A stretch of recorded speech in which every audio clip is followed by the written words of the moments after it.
I think there are some changes, okay, positive change, especially in the past 2 months. The recent figure indicate the economy is kind of recovering, the GDP growth rate, and also the amount of investment.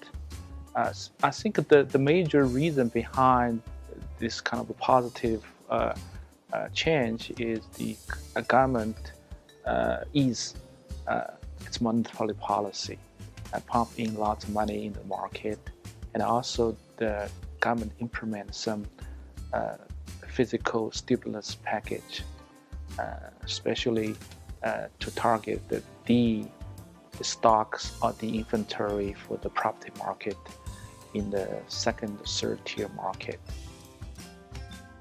Do you really trust those figures announced by the government? Okay, the West media always has some doubts on official figures released by the statistical bureaus. Personally, I also have some doubts because the number does not add up. Okay, so if you aggregate the GDP of all the province, the number is much bigger than the official number.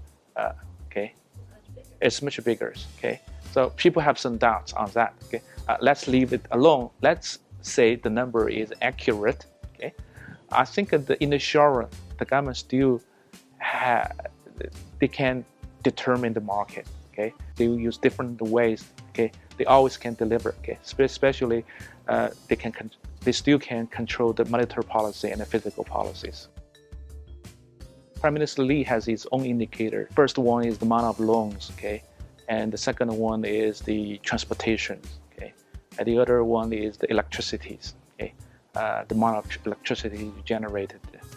I guess all those figures are relevant.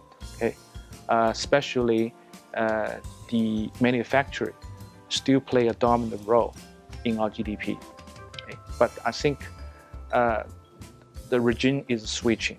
In the future, those three indicators may not be accurately reflect the reality, because those three indicators can capture what's going on for the manufacturing sectors, but not for like high tech. Okay? Because those three indicators are not that directly relevant. Okay? So I think if I will look at it, maybe I also look at the R&D expenditures. Okay? And the other issue to look at is the ROEs. What is the return from the investment? Okay? We invest lots of money. Okay? So what is the return? Okay? Can the return cover the interest expenses?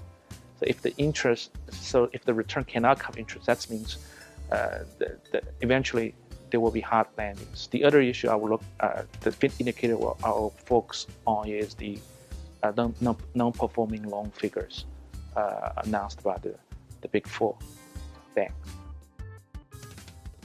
I think in the long run, there's still three challenges we are facing. The first one is the diminishing return on investment. Second one is the overcapacity issues in certain sectors.